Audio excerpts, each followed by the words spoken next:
episode 9 of Will It Microwave, the show where we microwave things to see what happens. On today's episode, this empty Doritos packet. As it's made of foil, we should see some interesting results. We'll just place that there like that.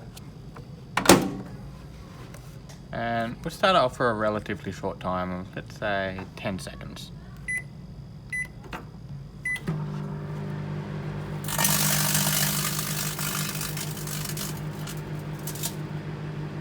And there we go.